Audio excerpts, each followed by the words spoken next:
Casa María del Caminante.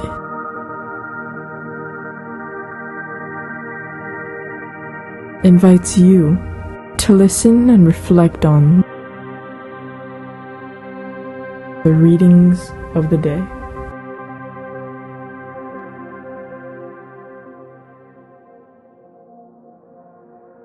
A reading from the book of Micah. Hear what the Lord says. Arise, present your plea before the mountains, and let the hills hear your voice. Hear, O mountains, the plea of the Lord. Pay attention, O foundations of the earth. For the Lord has a plea against his people, and he enters into trial with Israel. O my people, what have I done to you, or how have I wearied you? Answer me.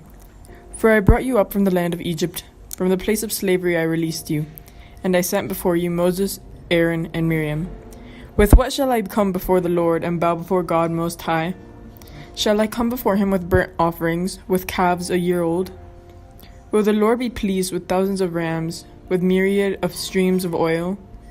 Shall I give my firstborn for my crime, the fruit of my body for the sin of the soul?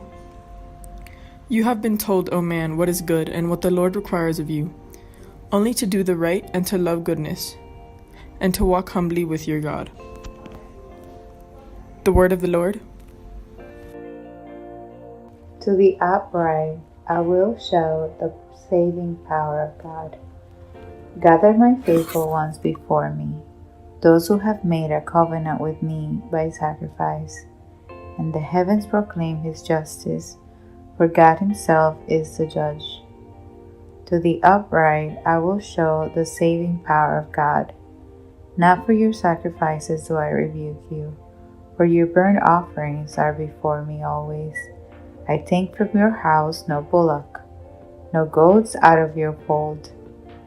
To the upright I will show the saving power of God. Why do you recite my statutes and profess my covenant with your mouth, though you hate discipline and cast my words behind you? To the upright I will show the saving power of God. When you do these things, shall I be deaf to it? Or do you think that I am like yourself? I will correct you by drawing them up before your eyes. He that offers praise as a sacrifice glorifies me, and to him that goes the right way I will show the salvation of God. To the upright I will show the saving power of God. The Gospel according to Matthew. Some of the scribes and Pharisees said to Jesus, "Teacher, we wish to see a sign from you." He said to them in reply, "An evil and unfaithful generation seeks a sign, but no sign will be given it, except the sign of Jonah the prophet. Just as Jonah was in the belly of the whale 3 days and 3 nights, so will the Son of Man be in the heart of the earth 3 days and 3 nights. At the judgment, the men of Nineveh will arise with this generation and condemn it, because they repented at the preaching of Jonah, and there is something greater than Jonah here. At the judgment, the queen of the south will arise with this generation and condemn it, because she came from the ends of the earth to hear the wisdom of Solomon, and there is something greater than Solomon here." The word of the Lord.